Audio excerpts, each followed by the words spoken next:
is my 1,000th video.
Stopping by getting old lady some food because she's upset at me because I stayed out all night last night. She's gonna be so happy because I'm bringing her 4 fish. If the mom gets mad, all I gotta do is bring her one of those. Bring her fried fish or a mango. Going through this market area. Usually not over here in the morning at the markets. Got beautiful fruit. A couple little cuyas over here.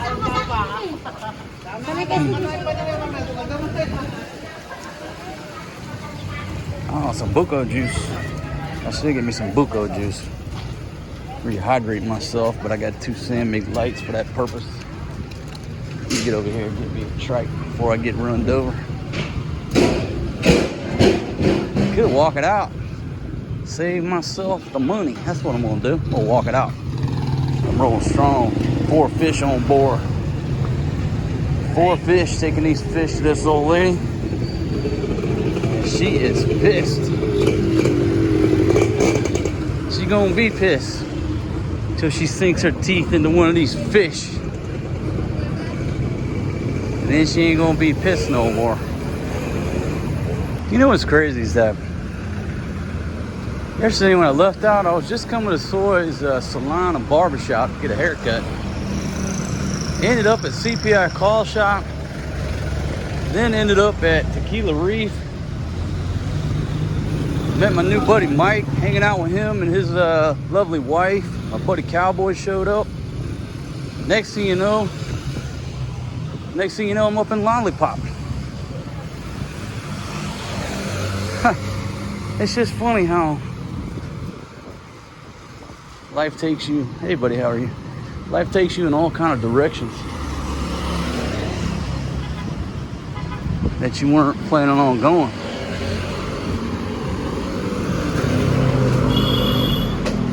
And I still need to get a haircut. But I gotta take this fish home, try to make some amends with wife number 2. And then I'll come back out and give me a haircut. Hello, hello. Well, you see it now? Little moon peeking up over the top of the Hotel America.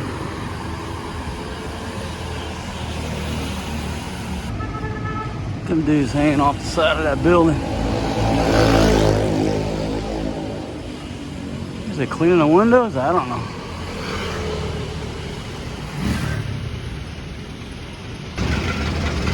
Shoot, folks, before I know it, I'm right back here at CPI Call Shop where I started out about 24 hours ago.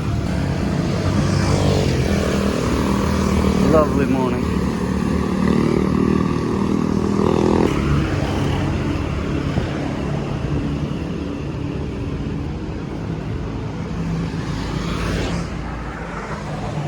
Hey, let me give a big shout out to my new friend Nate. Walking down the street and ran into each other. He said he was down in the hole, and obviously things aren't, doing real well down there due to the typhoon. So he's up here in Angeles City now. My friends, a pleasure to meet you. Shoot me a text next time I'm out and about. I'll hit you up, my friend. Son, you love them cheese balls, don't you, boy? My goodness. You love the cheese balls too? No, I don't want one. Thank you. Thank you, sweetie. Wife number 2 getting after that ice with the Gerber strong arm. Oh, she dreams about doing that to my head. Oh, I'm not a killer. Easy, baby. Watch your fingers, baby. Let me show you something. Let me show you something. Okay.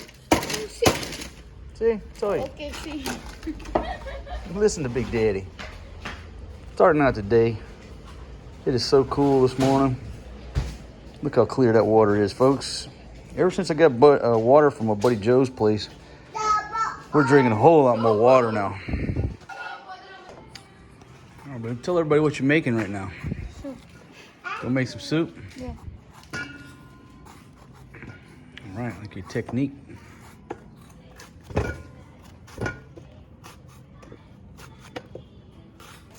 All right, what'd you get? She just went to the little local store up here. How are the vegetables? Okay? Yeah. Oh, yeah, it's a good looking carrot. They got better carrots than over at the big market. What was the price, baby? Expensive? Expensive. But what does that smell, baby? Fish, yeah. Damn. Baby, you can't clean that fish outside. We got an outdoor kitchen. You cleaning this nasty ass fish. I'm just trying to sit here at the computer and work. Open it. Baby, you cut the vegetables outside, but you bring this stinky ass fish in here. It's easy to put it in there. Listen, take your bowl outside with the fish. Ayaw, Miss Venus, ay. Karte por el cano, ate. My God, cut the exhaust fan on here. We got an exhaust fan. Plus, look at that. That's a badass exhaust fan. She don't even turn it on.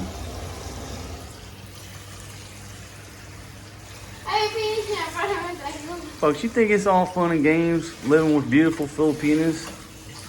Okay, they're beautiful to look at. But little things like this, like baby. Why can't you clean the fish outside? It's easy to clean in there. Finish na. Don't worry. Don't you worry, baby.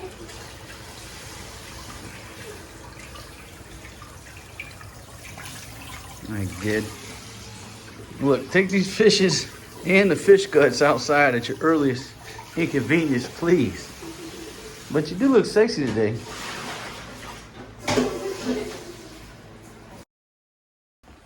What is babush? Babash, baboy, bye-bye.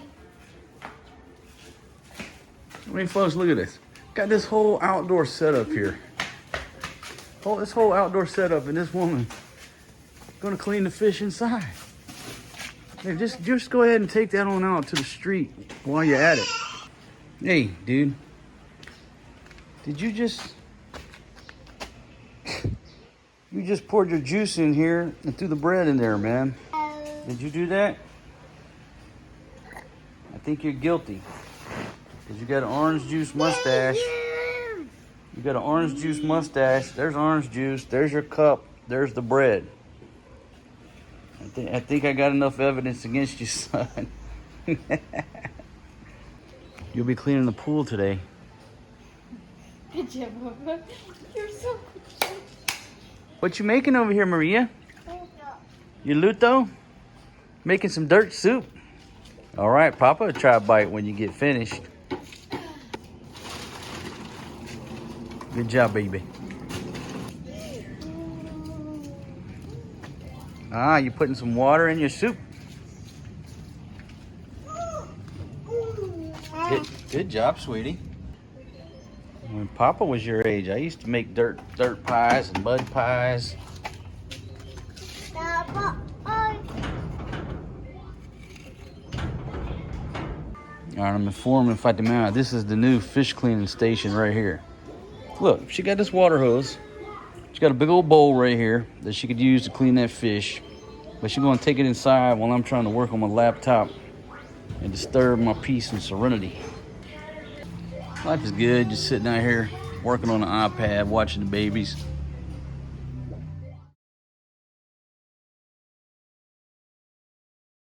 Alright folks, hope you enjoyed the first half of the video on my 1000th video. Now maybe it's not the, actuality it's not the 1000th video I've produced. Some videos that you put on your channel, sometimes they don't survive for various reasons. I'm all about freedom of speech, and I'm all about pushing the envelope, but some videos, they get taken down for various reasons I'll talk about. But anyhow, if you look at my channel right now, if you're listening to my voice, it should say 1,000. 999 videos on the channel. So I said, you know what, let me just talk about some of the things I've learned, some of the just thoughts I have about this YouTube game. And folks, if there's a bunch of background noise, that's real life. It's real life for me. That's all I do. I just publish real life. If you live in the Philippines, you're always going to hear dogs barking, roosters crowing, loud tricycle engines, noisiness, loud jeepneys. Of course, I got a couple small children too. They're pretty loud. So anyhow, if there's background noise, and this is the first video you've ever watched on my channel, deal with it. That's real life. Ain't no soundproof walls here on this brick wall here. It's concrete wall. So yeah, 1,000. And I was talking to a buddy the other night, and one of the side effects of running this channel, being in this type of game, is that you meet so many people that you would never talk to or you would never meet if you weren't, I don't want to call it famous or a celebrity, but you are putting yourself out there in the public realm, and so you are sort of famous in certain places. And all these good folks that you meet, if I wasn't in the position that I've put myself in, I would just walk down the street and pass them. Hey buddy, how you doing? That'd probably be the end of it. And that's how I meet a lot of you guys, is walking down the street. Hey, how you doing? Hey, how you doing? Oh, wait a minute, aren't you? Yeah. And then we start talking, and I've developed good friendships out of that. Whereas if I was not in the YouTube game, I would just say, exchange greetings in passing, and that would be the end of it. So where do I start? I mean, I could write a book about this, how I got started in YouTube, but let me try to condense it. Since I was a small kid, and my stepfather at the time was in sales and stuff, and technical. He was a technical representative for a company. Anyhow, had access to a camcorder. And back then they were quite large. Brought the thing home. Nobody had ever seen one of these things before. So even as a small kid, I got a little bit exposure to a video camera. And then later on in the 90s, that's when I bought my first camcorder. I just love making videos. I love shooting video.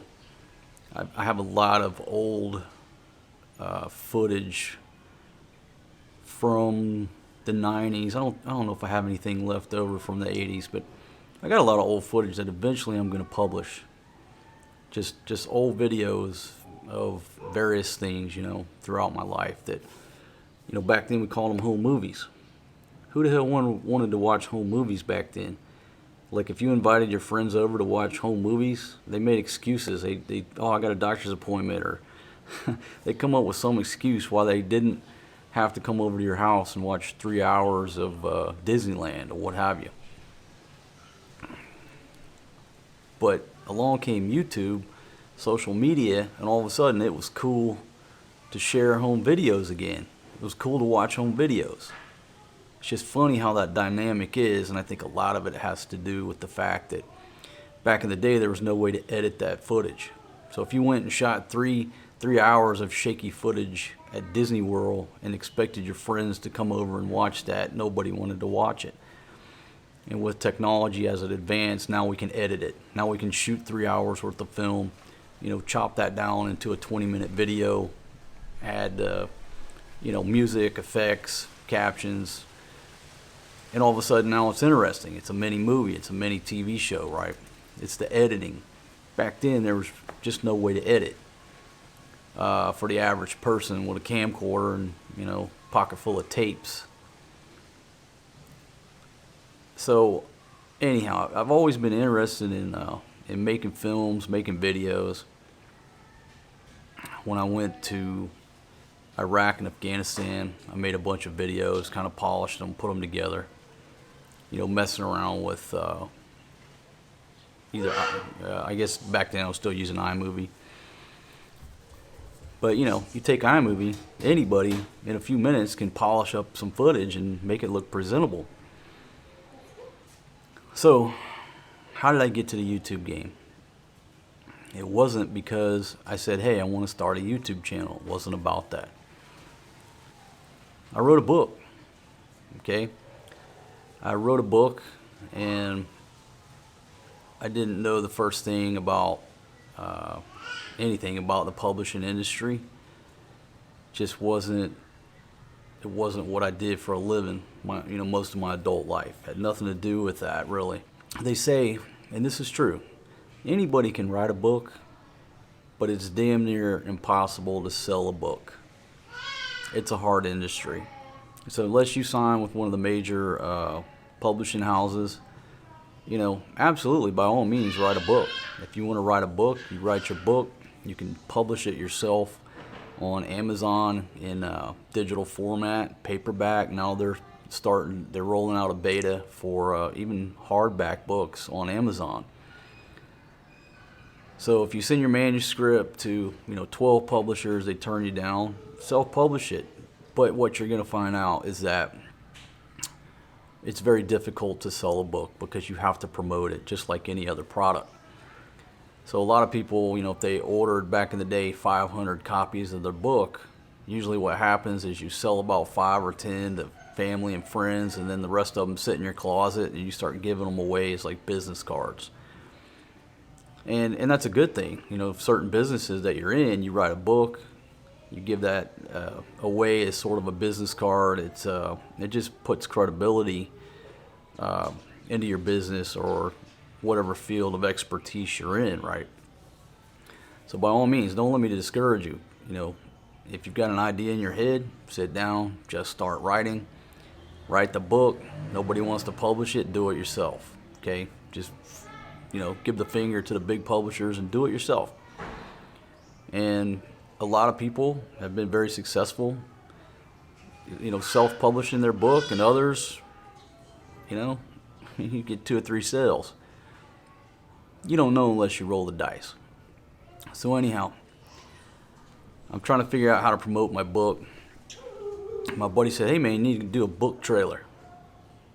I said, what the hell is a book trailer? I mean, I've heard of a movie trailer. I know what a movie trailer is, but a book trailer, I'm like, now we're mixing books and video. What are you talking about?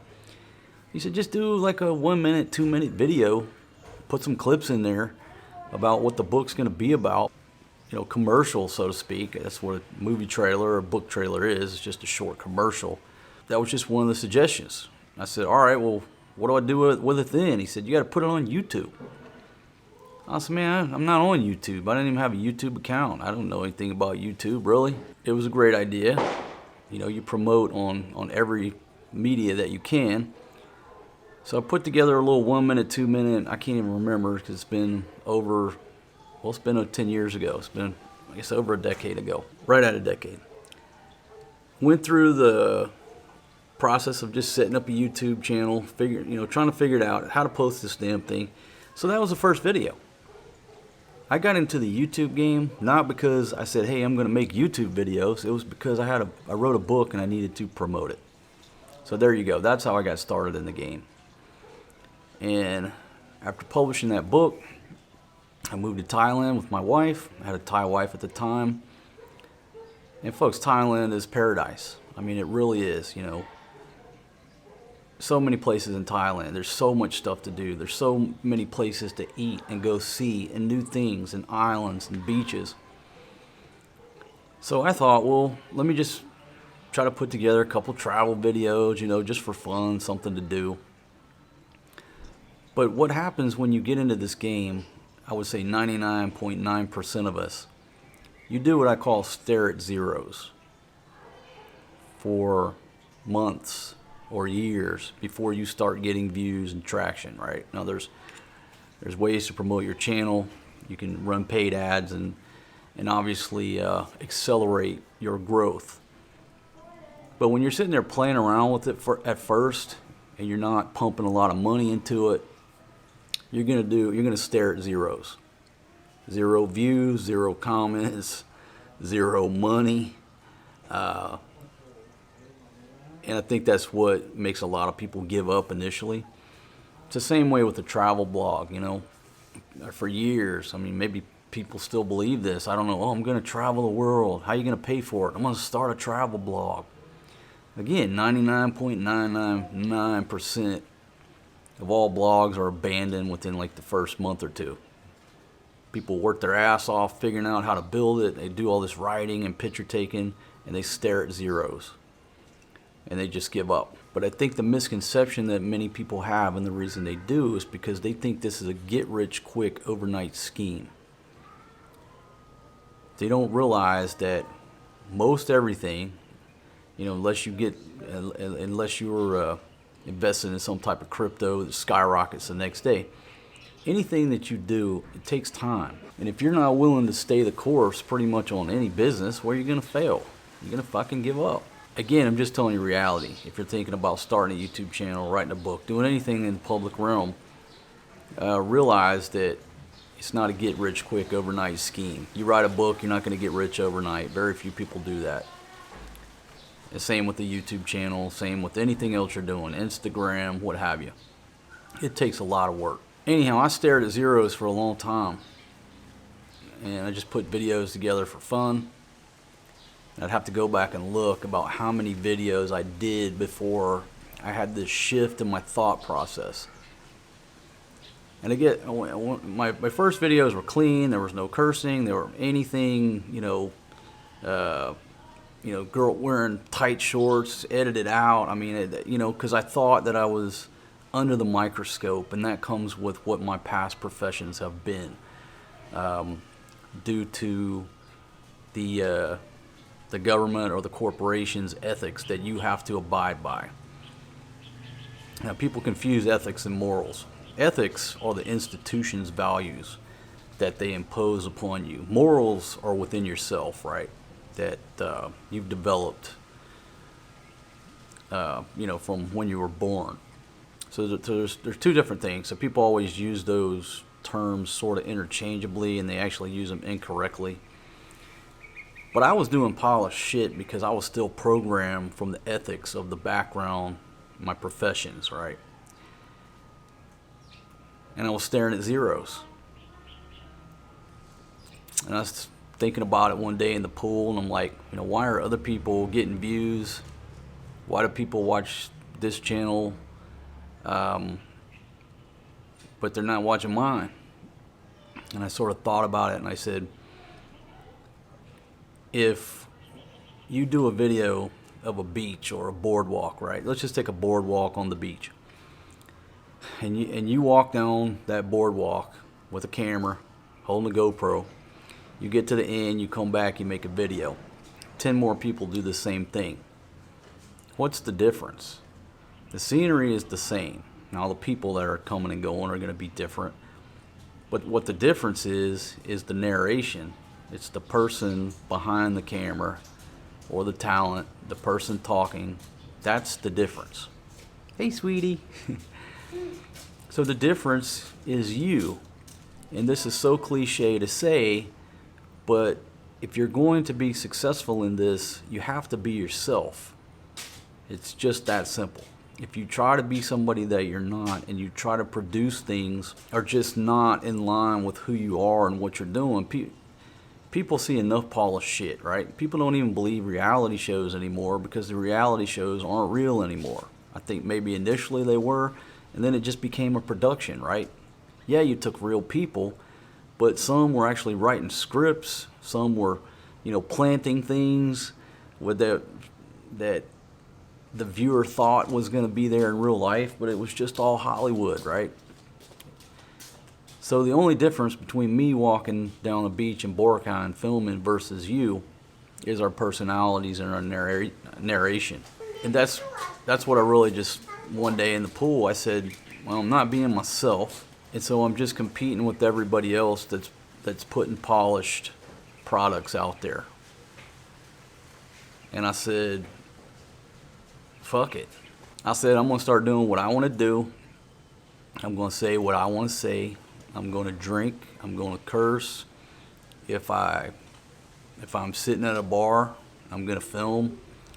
If I want to go to church, I'm going to film that.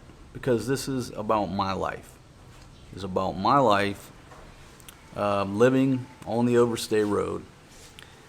And if you live outside your home country as an expat or you're a perpetual traveler, the main problem we have is visas. Everywhere you go, you're playing the visa game with whatever country you're in. Basically, they just want your money.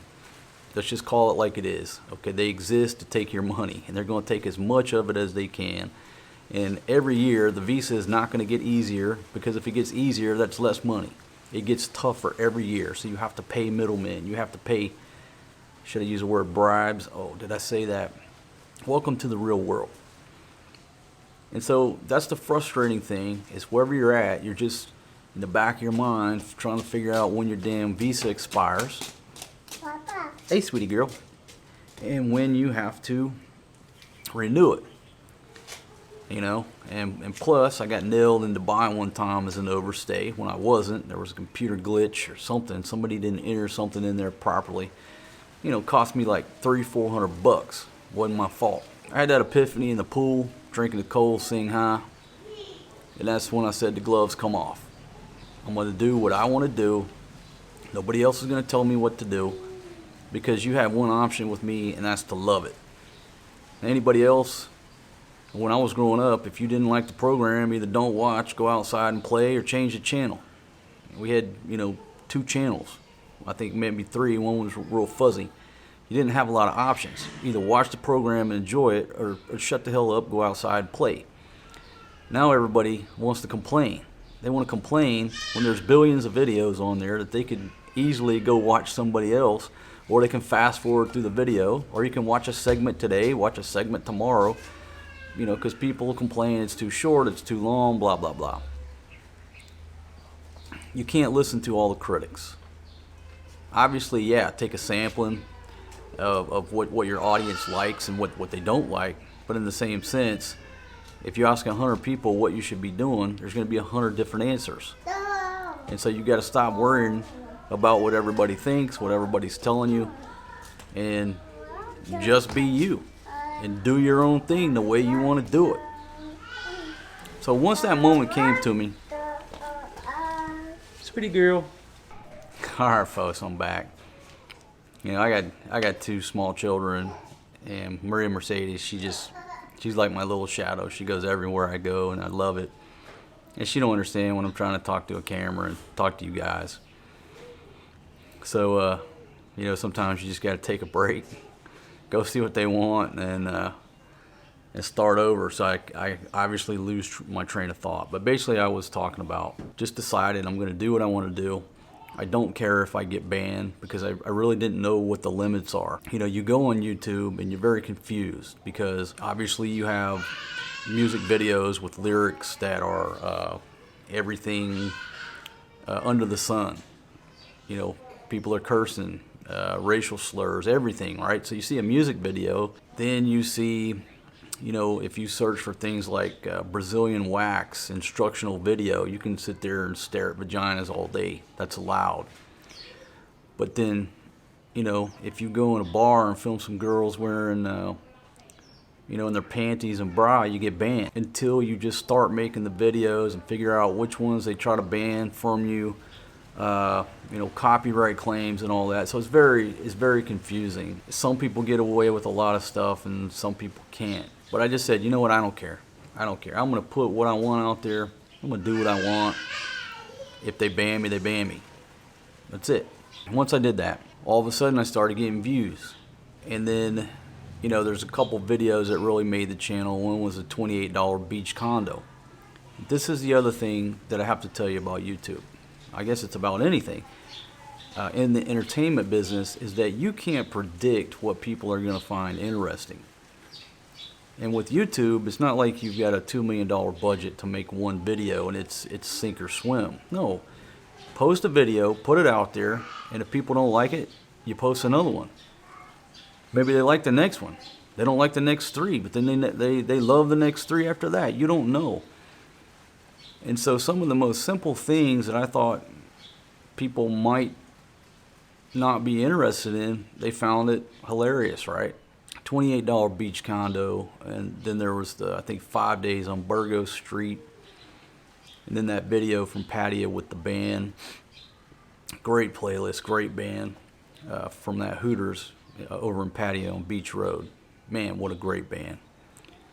They were called Mafia back then. I heard they broke up, but they were an Angeles City band with one American guy in there. You get the videos, and all of a sudden everything just starts spiking. Because, you know, I don't want to say they went viral. They didn't hit 1 million views or something like that. But for a channel my size, yeah, those videos went viral. And then you start getting subscribers, you start getting comments, you start basically bringing the channel alive. And since those sort of breakout videos, you know, I get new subscribers every day. I think we're at what, 37,000. I'm not looking at it. So anyhow, every day we get new subscribers. So no longer am I staring at zeros. But understand, now that was 2018 when that happened. You can go back and look at the stats from 2012.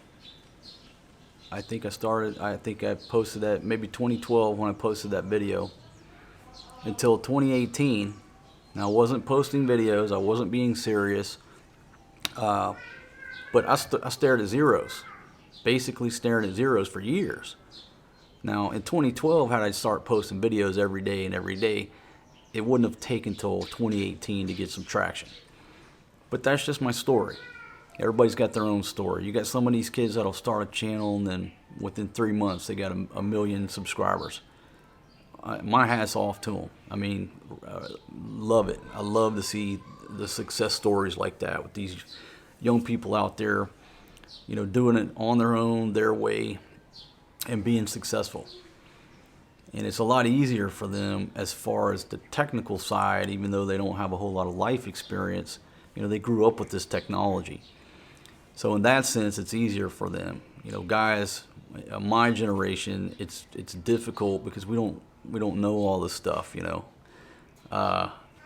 it's just a learning process, just trial and error, everything about it. You know, even though I've had this channel for a long time, I've really been in the game since 2018. So 18, 19, 20, 21, right at 4 years, right? And like I tell people, I'm a pirate looking at 50, but folks, I'm just getting started. I'm just getting started in life. I live life by the mantra that life is short. You know, there is no telling. I could be dead today. I could be dead tomorrow. There's no guarantee you're going to live another day, but you have to plan for the future, obviously, and also you have to be optimistic about it. I'm real optimistic now. I'm going to make it to 100 years old. I'm just going to refuse to die until I at least hit 100. So I'm a pirate looking at 50. So really I look at it, I'm just getting started in life. I've written so many chapters up to this point, but I'm not done writing chapters. And that's how I look at life. Life is a book. You're born, that's chapter 1. You're dead, that's the last chapter. How many chapters are you going to write in between? It's your life's book. I'm going to reinvent myself as many times as I can until it's time for me to take a dirt nap. And that's the way I look at it. Maybe some of you younger folks out there, you think, oh, this dude's 50 years old, he's a grandfather, got a bunch of kids. See, I don't look at it like that. I look at it like I'm just getting started, but I got 50 years of knowledge on everybody else. What's the next move? I don't know. I don't know what the next move is going to be. Maybe I start a chocolate factory. Maybe I buy a shrimping boat. Maybe I start a pig farm. I don't know. But I'm not ready to give up. I'm going to keep swinging the bat until I go down. Back to YouTube. Am I going to give up on YouTube? No, because I enjoy making videos. It's most people that have expensive cameras, I think it's a hobby for them, right? You don't have to have a $6,000 camera to take pictures these days, especially if you're the average Joe. All you need is an iPhone. But if you're carrying around a $6,000 camera on vacation, it's because it's fun. It's a toy. Yeah, you can zoom in, you get better audio, better quality, but for the average person, you really don't need a camera. But it's fun. It's a hobby. It's like fishing. It's like playing golf. So I enjoy all that. Now, editing is the difficult part for me. I'd rather at some point hire an editor, somebody who knows how to mix and match all this stuff together, mesh it all together with some better music, and because that's the least enjoyable part for me, is sitting down there, being locked into that iPad or that computer. It's like sitting in a cubicle doing work. Everything else for me is a hobby. Setting this camera up, talking to it, going out and filming. That's fun. That's hobby. That's a hobby. It's like being on vacation. But what most people don't see is for, every 3 hours you film, there's 5 hours of editing and running the back end of it.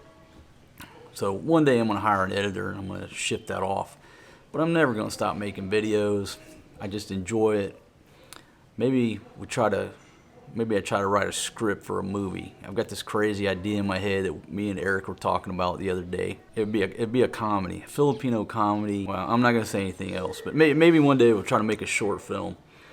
I've got the script in my head right now. Let's see, what else have I learned from this? When you first start getting traction, it brings out the crazies.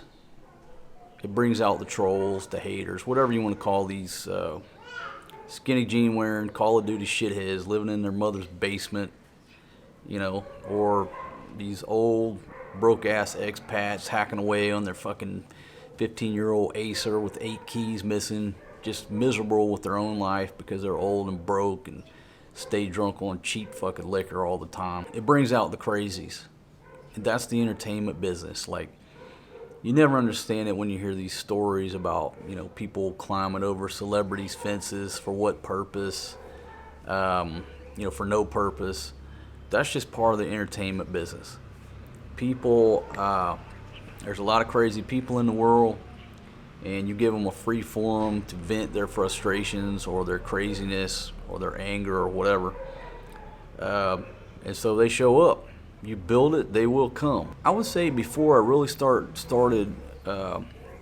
spending time here in the Philippines, I didn't have as many crazies. You get a lot of crazies if you post videos about the Philippines, because there's a lot of crazy old expats over here.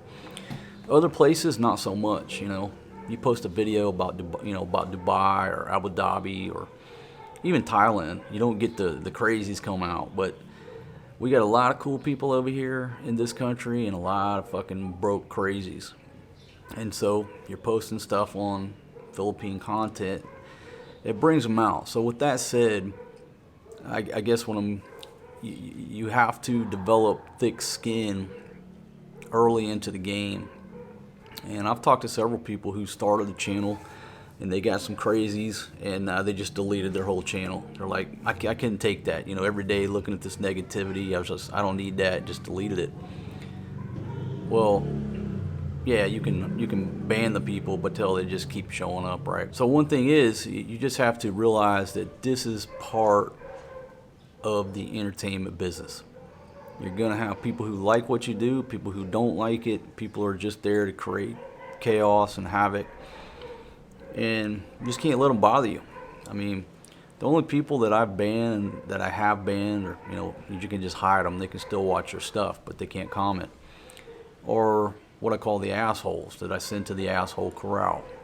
It's usually people who are not posting their own comments. They're just replying to your comment, the viewer, to mess with you. And I get rid of those because they're not bothering me. They're bothering my regular viewers. And they're just, some shitheads sitting in their basement or, just shitheads, period, whether they're young or old. So I send them to the asshole corral. But you can pretty much say anything you want towards me. You're not going to bother me. It doesn't affect my pulse rate, my blood pressure. I'm not going to lose any sleep. And early in the game, I would reply to these folks and fuck with them because it was entertaining.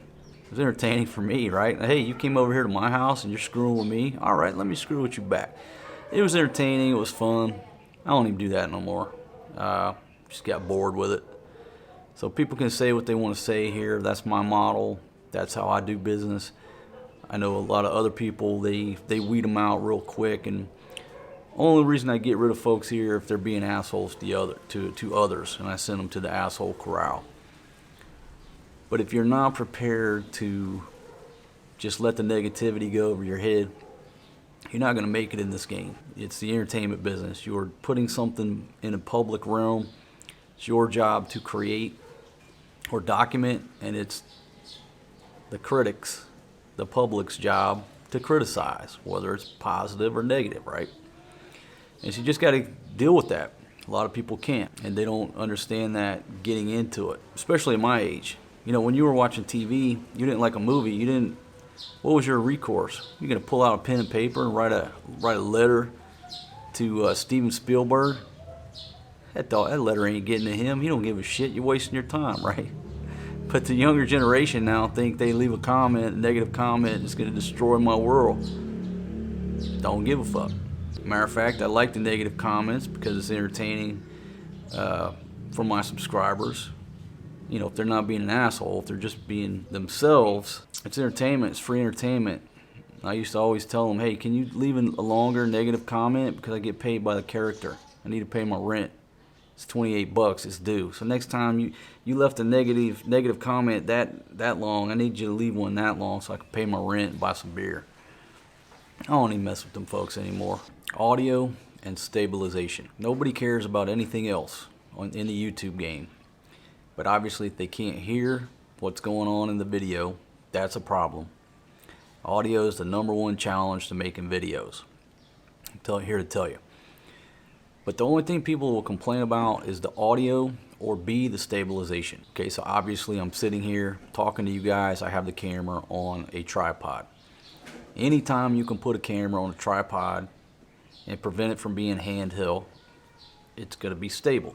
It's going to be a much better product, right? You have to focus on the audio. But if you're doing a walking tour, and a lot of these guys on these big channels are still guilty of it. They're doing a walking tour carrying their, whatever $6,000 camera they have, and the footage is shaky because they don't got it on a gimbal. Okay? You got two options to deal with the shakiness. Either A, if you're on the move, just film with a GoPro, a DJI Pocket, or an Osmo, or an iPhone. The stabilization is good enough. You don't need to put those things on a gimbal. That's the easiest way to do it. If you are always on the go, you don't need a $6,500 camera, because unless you put that $6,500 camera on a gimbal, the footage is shaky.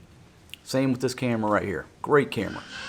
It's a big camera, but handheld, it's not wonderful. The stabilization is not there. So you kind of have to decide, if you're just going to do talking head videos, by all means, get a bigger camera.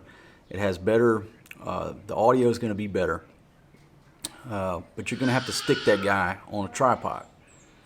If you're running and gunning, iPhone, GoPro, DJI, Osmo Pocket, or the Action. That's all you need. But the main challenge is the audio. So with that said, again, everybody who's buying these big cameras, it's just more of the user experience, and it's fun. Nobody has complained about any videos other than those two issues. The audio was too low. It wasn't good. B, hey man, your shit was so shaky I couldn't watch it, it was giving me a headache. Got it. So there you go. Two things. Audio, stabilization. People will deal with everything else. 1080 versus 4K. Which resolution should you be shooting in? Folks, a lot of these big channels, they don't shoot 4K. They just publish at 1080, regular HD. If you have any computer within the past few years, it'll crunch 1080 footage, no problem. But you start editing long, hour and a half videos with 4K, that's when it's hard on the system. My damn MacBook Pro, it's fried because it's just chopped so many 4K videos. Most people can't tell the difference because they're watching what you create on a mobile device or an iPad or a laptop. So why do I shoot all my videos in 4K? I'm admitting to you right now that I could shoot in 1080, make my life a lot easier on storage, hard drives, editing, upload times. Everything is so much easier if you just shoot 1080. And you can't tell the difference for the most part. I'm conceding to that. So why do I shoot everything in 4K? Hour-long videos, hour and a half in 4K. I don't know how many servers that I have dedicated to me because I shoot long content in 4K. Here's the thing. I went to Iraq. I bought me a little bitty camcorder, just a little small camcorder. And I went over there, and it wasn't that I didn't have money. I was just, I didn't want to get too expensive of one because I knew it was going to get sand and dirt and broke. And I'm staring at one that, now this is, 2008. I'm staring at one that's 1080p, HD, and there was one that was cheaper. And my dumbass ended up going with the one that was cheaper, and it only shot, I think, up to 480 resolution. It's still good, but folks, you can't recreate time, right? You can't go back and refilm it. You want to be filming, for me, in the best damn resolution that I can. Because if something epic happens, at that point, I'm not worried about hard drive space or editing times, right? I've got it in the best quality. So I made a mistake back in 08. Chose a camera that did not shoot 1080, and so all of my footage from that adventure is not in 1080p. And I was like, man, you are a dumbass. You were just trying to be cheap. And I chose wrong. I chose wrongly. I chose poorly, whatever the word is. And that sticks in my head. All that footage, all that history could have been filmed at a much better resolution. And I'm kicking myself for it, and I said I'll never do that shit again. I'll keep filming in the highest quality that my equipment can handle. Now with that said, yeah, they got 8K cameras out now. But at this point, I think 4K is the standard. If I'm watching 4K on that big, huge 55-inch TV out there, it's beautiful. So I don't think that I really need to go any higher than 4K. But if everything starts leaning that way, I'm not going to wait to be the last guy on the wagon to go with 8K footage.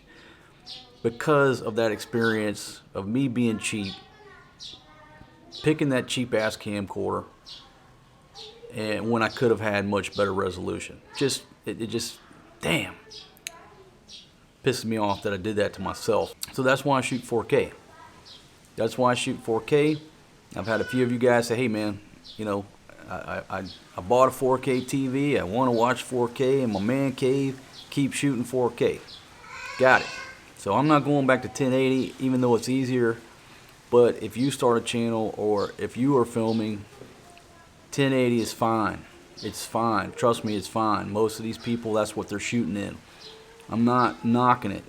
It's just my personal experience, making a poor choice, and I have the capability to shoot in 4K. Therefore, all my content is in 4K. There we go.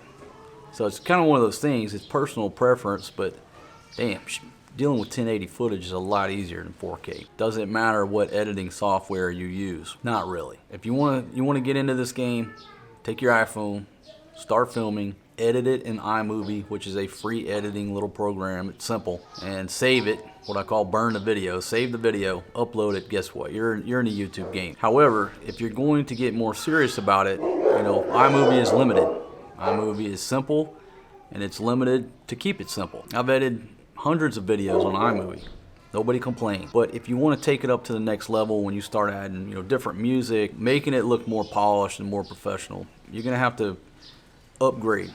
So what do I use? If I'm editing on the iPad Pro, I use LumaFusion. LumaFusion is a paid app. I'm calling on, it's like 30, 40 bucks, whatever it is. Don't be cheap about it. If you're really gonna get serious about it, find an editing program that you're comfortable with, and if you have to pay for it or pay for the pro version, whatever, you pay for it, right? It's your tool. It's what you're going to use every day, and you're going to get to know that tool. So I use LumaFusion if I'm editing on an iPad Pro. If I'm on a MacBook Pro, I'm using Final Cut Pro. Yes, Final Cut Pro cost me $500 or $600, whatever it was. It's not free. It's not cheap, but I bought the damn thing 10 years ago and I'm still using it, and it's what I know. And a lot of people professionally use that. It is a professional program. Now I know a lot of people use Adobe. I tried that. I couldn't get the hang of it. It's just a language I couldn't learn. I went back to Final Cut Pro and said that's my editor. But I bought it one time. I haven't had to pay any yearly subscriptions, or it just keeps getting upgraded. So say I bought it 10 years ago for whatever it was, $500. I mean, come on, how much did I pay for it every year to get to this point? So it doesn't matter if you're gonna make simplistic videos, just use iMovie or free one. But if you're gonna get and step it up, at least go to LumaFusion. It's real simple. It's simple, but it's got a lot of the advanced stuff that you can do. And it's very affordable. So I recommend LumaFusion and Final Cut Pro. That's what I use. Why don't I reply to comments? I get hit on this all the time. So let me explain it. When you first start and you have a few subscribers, it's very easy to reply and carry on a conversation with people. It's just a few people. I've always said when you get over 1,000 subscribers, you can't reply to every comment. Now some people do, but they put a lot of time in. It takes a lot of time. Number two, a lot of people, they're not replying themselves. They're having their wife reply, or they're paid help. So it's not even the real person that's replying to you.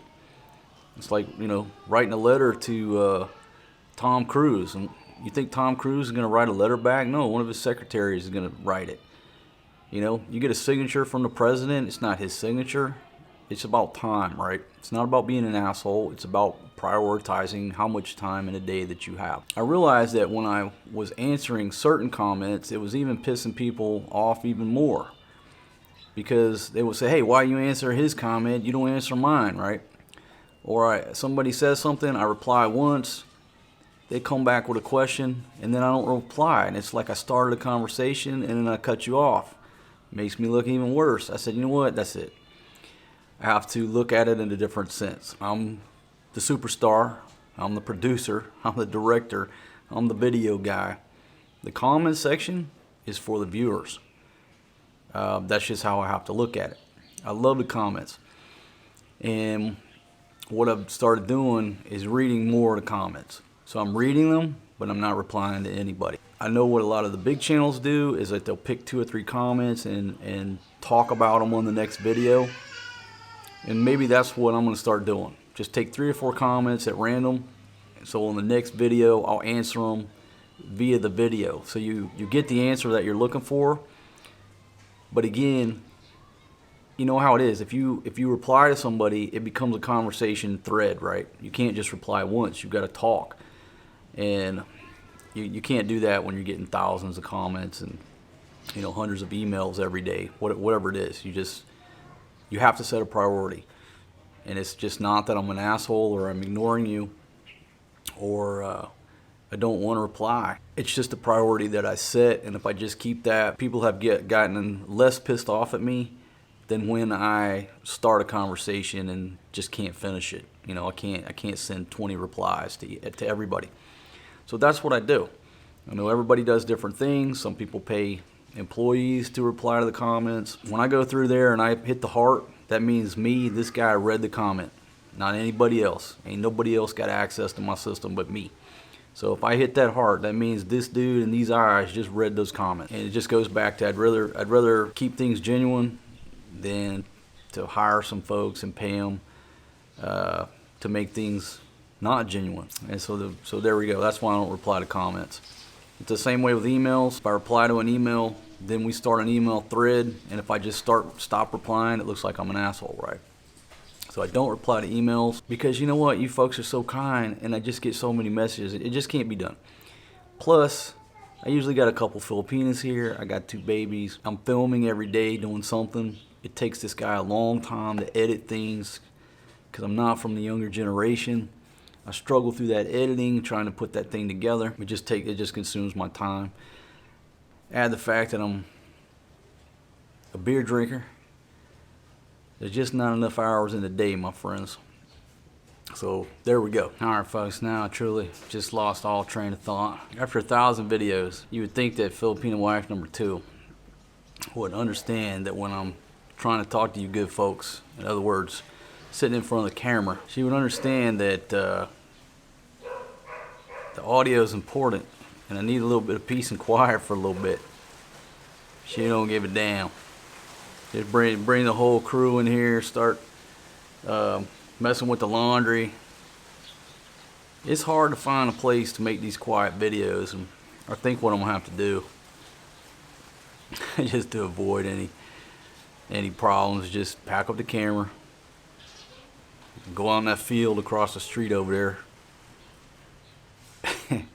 and just say what I gotta say. Anyhow, folks, those are just my thoughts. After 1,000 videos, would I do it all over? Because once you start posting videos, you obviously are allowing the world into your private life. And up until that point, I was a very private person for various reasons. Once you make that first video, you're out there for the world to see and for the world to criticize. Now, obviously, I don't put everything about my life out there, but a huge percentage. You see me every day, right? You see me every day, where I'm at, what I'm doing. Would I do it again? Hell yeah. One of the reasons that I decided to do this is because I'm naturally an introverted person. I usually don't have a lot of friends. I have, 2 or 3 close friends. I know a lot of people, but I don't hang out with people.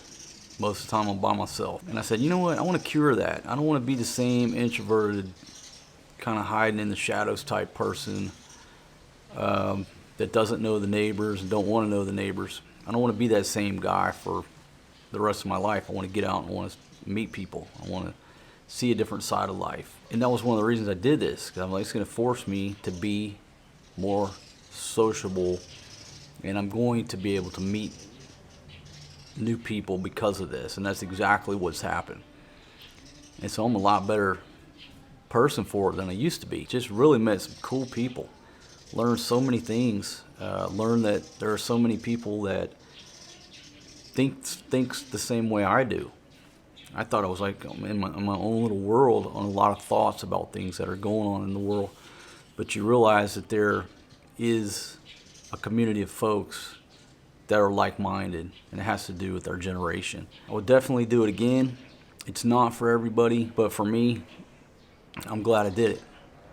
And no plans to stop making videos, I know the content is getting a little, I don't want to use the word stale. I mean, people use various terms. I'm just documenting my life, and I think that's the confusion. I'm not really a creator. I'm making daily documentaries of what I do and what I think. Right now, the circumstances have put me here, and they've kept me here. Is this where I'm going to live and die? I know I said in a previous video, this is not the country where I'm going to retire and die in. I'm just here right now due to a set of circumstances that has to do with my kids. Eventually, I'll be departing the Philippines, and I'll be in a new place, and I'll be back to roaming around, and the scenery will change. But as I said in that video on the beach, things change, and you have to adapt what comes your way. You're planning on going this way, the road is blocked, now you got to take a left. Even though 5 minutes ago you thought you were going straight. You just have to roll with the punches, and that's what I'm doing. That's why I'm still here. I'll talk more about it later. It's not my plan or my vision to stay here in the Philippines, in Angeles City or the Philippines. It's time to move on. But circumstances are keeping me here right now. And they're worthy circumstances. So even though that talk on the beach, I have plans, I had a roadmap in place that was about to change everything up. Within a matter of days of making that video, circumstances changed again. And those circumstances require me to be here right now. We'll just leave it at that for now, okay? Some of y'all know what I'm talking about. And those changes were for the positive. They're absolutely for the positive. So everything I said on the beach, all that's just on pause. That I had to hit the pause button. Everything is still out there for the vision as to where I'm going and what I'm gonna do, but I had to hit the pause button. And trust me, by just the grace of God, circumstances changed for the better for me. And so that pause button, glad to hit it. Glad to hit it. I wasn't just talking out my ass on the beach that day. I was telling you what I was doing due to the current circumstances. But a small miracle came my way. Hit the pause button.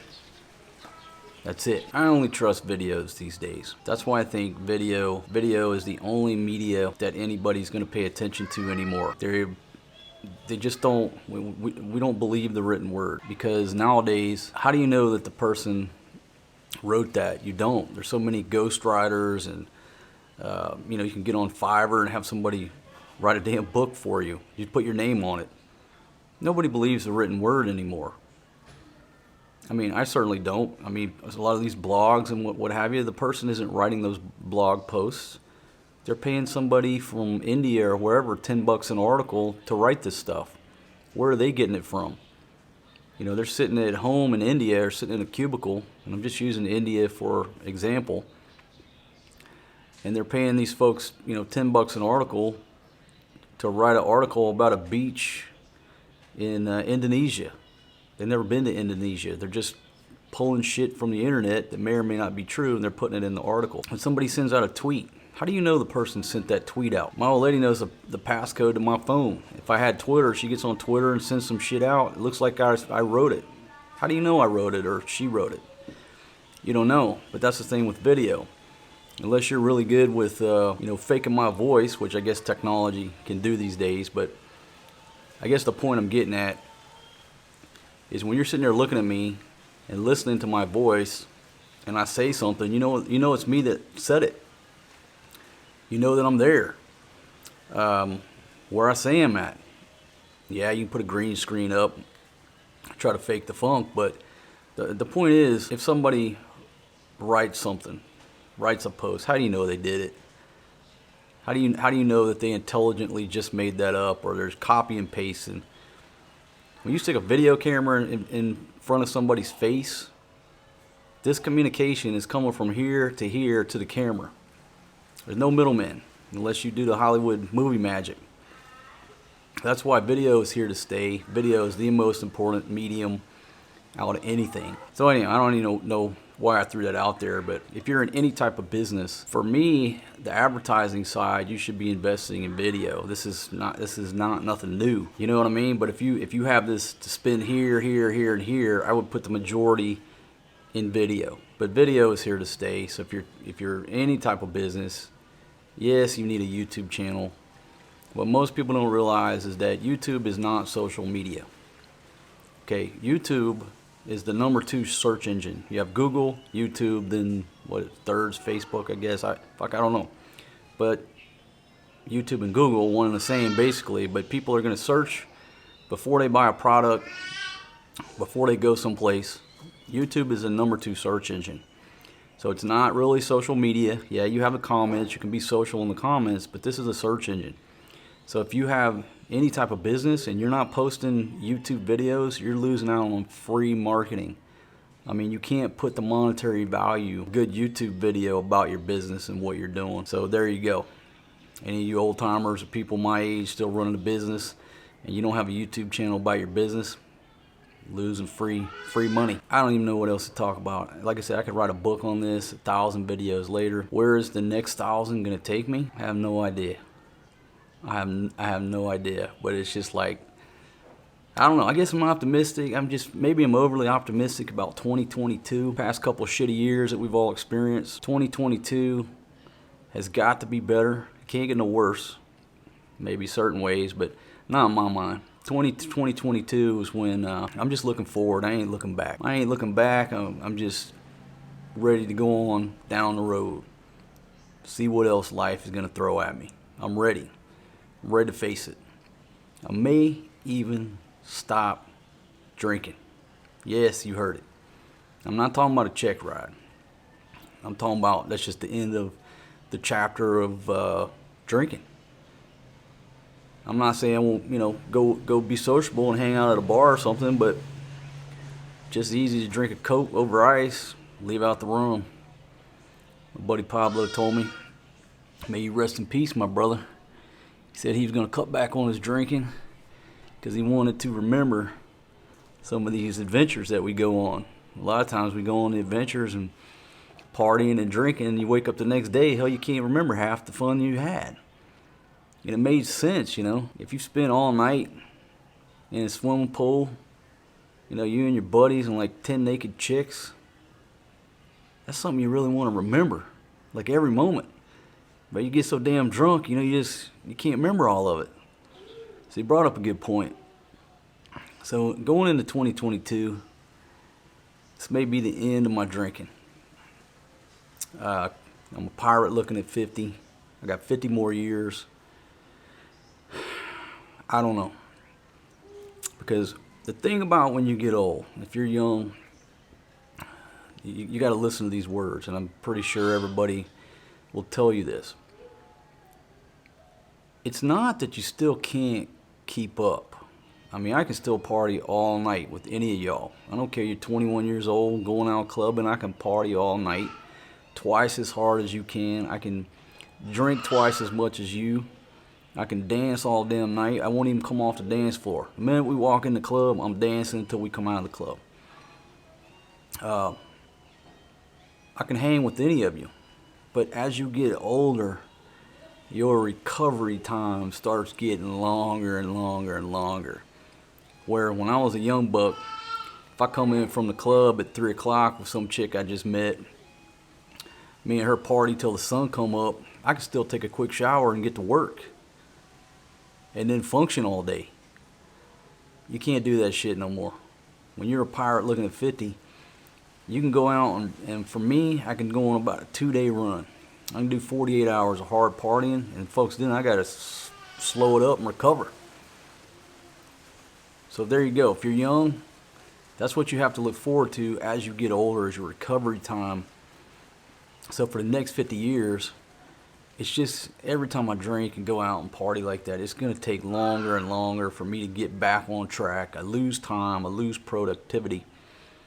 And I said I can easily not even mitigate that, just eliminate the lost time, continue to go out and party, don't drink.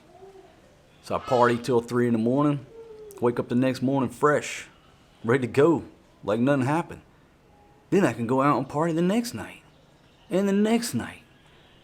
And still work all day if you just take that hangover equation out of it. So I know most of you listen to my voice, you're beer drinkers. You love Jack Daniels as much as I do. But I've supported the industry well for about 50 years now. And so the next 50, maybe I focus on something else. I support the coffee. Just switch over to nothing but coffee. Become a coffee connoisseur, early morning riser. And it just frees up more of my time to do more things. And oh, by the way, as my memory fades when I'm getting old, I don't need the booze helping me forget shit too. So I'll start remembering some of these times, being in a swimming pool or being in a hot tub with, 4 or 5 naked chicks. I'll remember it the next day. It's a win-win. So how many are you going to comment and say, oh, it'll never happen? You nothing but an old bald-headed bastard, you drunk. Y'all like that haircut? I saw my man up here, over there across from the VFW. That dude knows how to give a haircut, and he can do a shave with a straight razor. A lot of these young barbers these days, they can't use a straight razor. They're either scared or they're not being trained. They don't have enough experience. That dude right there give you a close shave with a straight razor. You come out of there straight. I'm going to rock a high and tight. The last minute, I'm like, nah, man, leave a little bit of hair up there. But I don't know. I might go back tomorrow. And just rock a high and tight for a little while. Just for old time's sake. Used to give me one every Sunday. Every Sunday, fresh, high and tight. Y'all know what I'm talking about. Y'all know exactly what I'm talking about. Some of y'all do. Folks, that's the end of this video. If you're not a subscriber, right there, you hit that Overstay Road sign, ring that bell like Rocky. Get on board my train. I was trying to get to 100,000 subscribers by Christmas Eve. That goal, that deadline has come and went. It's passed. Didn't make it. No stress. But I will have 1,000 videos by New Year's Eve. And this is it. Anyhow, I want to say thanks for watching my videos. Thanks for listening to my boys. Thanks for subscribing. Everything y'all do for me. Thanks for buying my t-shirts with Fatima riding Rasco the Attack Carabao. You know this t-shirt right here? Link's down in the description. Let me give you a plug for this t-shirt. Okay? Now I did this on purpose. Some of y'all sent me a message, say, hey, the t-shirt's good, but it's real light material. Well, I did that by design. Why? Because it's hot over here, right? So this t-shirt is a very lightweight. What it's got the logo on the front, and on the back it's got the graphic of Fatima riding Rasco the Attack Carabao. Anyhow, it's real stretchable material, right? I did that on purpose, okay? Because when you travel this region, especially the Philippines, most places you go, there's no napkins. Okay, there's no napkins. If you go to a restaurant, you're just left to fend for yourself, you know? Well, with a stretchable shirt, travel shirt, like this one, you can use your sleeve. You can just pull that sleeve over. You can wipe your mouth. Use it as a napkin. You go to the CR. There's usually no soap. There's no towel. There's no paper towels in there. You wash your hands. What do you use? You use a stretchable shirt. You can wipe your face down. It's lightweight, so it dries quick. That's why I chose this fabric. Just based on my experience, it is a very thin material, so you can almost see through it. But it's pretty durable. It's pretty durable. That's why I chose that fabric, because it's just perfect for hot climates. Yeah, occasionally I'll rock out a good solid Carhartt t-shirt, but that thing is so solid you can't stretch your sleeve over here to wipe your face, and you can't pull it up after you wash your face in the bathroom. This thing right here doubles as a hand towel and a napkin. It's on Teespring. The link is down in the description. You won't see it advertised. You know, like if you're in the States or you're watching with a US VPN, you'll see the coffee mug advertised. For some reason, I guess because of my description being humorous, YouTube or Teespring found this thing to be not suitable to be advertised on my channel. That's why you don't see it. And I was just being joking in the description. I said, yeah, she's riding Rasco the Attack Carabao on the hunt for Chinese patrols. You know, something about the disputed islands over here. So I don't know. Something in the description got this thing blocked from you seeing it underneath the video. All you see is that coffee mug. But if you click on that coffee mug, you'll also see this here t-shirt. And this was one of the projects that didn't come to fruition. The Overstay Road Saloon, Haberdashery, and Bikini Wax Salon. Maybe the bikini wax is what knocked it out. I don't know, but they don't allow it to be shown on there. Nobody will give you a reason. So anyhow, and at some point I'm gonna still open that bar. But that's one of those things, one of those failures, and it was because. Not Patreon. What's the other site? GoFundMe. GoFundMe banned my campaign to build the Overstay Road Saloon, Haberdashery, and Bikini Wax Salon. I don't know what it is. A straight Caucasian male can't open up a bikini wax salon? I mean, this is something important to everybody. You want to be able to drink beer while your wife goes and gets a bikini wax in the back. What's wrong with that? Apparently GoFundMe had a problem with it. Banned my campaign. So that's on the back burner. At some point, this will be open. But anyhow, if you want a nice travel t-shirt, help support the channel, click that link down in the description. Go over to Teespring. I think they call it Spring now. And just a plug out for them. If you have some design ideas or channel or whatever, you go over there, you upload your graphic, whatever, and you can sell merchandise. You sell merchandise with your logo, and then they'll automatically, once you link it, they automatically advertise your products below the video screen. And again, on mine, all you see is that darn coffee mug because they won't let my t-shirt pop up there. So if you're running YouTube and you don't have a Teesprings, I think it's called Spring now, account with some merchandise, it's just another way to help support your channel. There you go, folks. I'll see you guys on the next one. This might be the last video of 2021. I will say goodbye to you, 2021. I'm not going to say it was bad, but it wasn't great. But I think 2022 is going to be a great year for me and my crew. And I'm optimistic. And all of you as well. Happy New Year, my friends. See y'all on the next one.